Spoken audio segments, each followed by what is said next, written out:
U.S. Vice President Vance said on Fox News that his country is actively working on organizing a crucial meeting between Ukrainian President Volodymyr Zelenskyy and Russian dictator Vladimir Putin with the ultimate goal of ending the Russian Federation's ongoing war against Ukraine. The United States is currently in the process of coordinating a suitable time when they can meet and discuss ending the ongoing war.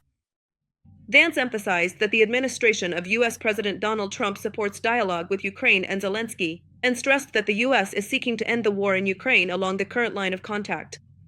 What will come of this? Actually, it's all very simple and straightforward.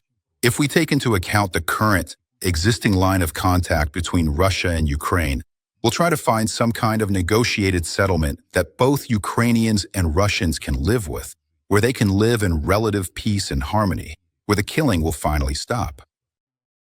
NATO Secretary General Mark Rutte stated, Ukraine should not legally recognize the Russian Federation's control over the occupied territories. He also noted that the coordinated actions of NATO member countries to supply weapons to Ukraine will continue regardless of the outcome of the Trump-Putin meeting. Rutte assured that NATO will provide Ukraine with everything it needs so that it can fight and be in the best possible position when the time comes for ceasefire and peace agreement negotiations. Rutte also noted that Trump will put Putin to the test in Alaska, and that there will be no final agreement on Ukraine. What will happen this coming Friday will be a significant test for President Vladimir Putin from President Donald Trump. On Friday, it's important to see how serious Putin is. And the only one who can truly do that is Trump. Break time equals 0.5s/. That's why it's so important for this crucial meeting to take place. It will not be a final solution to this issue.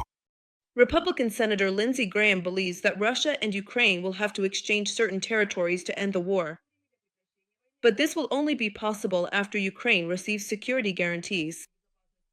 Polish Prime Minister Donald Tusk stated that the U.S. promised to consult with Europe before the Trump-Putin meeting. He emphasized that Ukraine's territorial integrity is also the security of the EU. The West will not accept Russian conditions that are equivalent to the seizure of Ukrainian lands.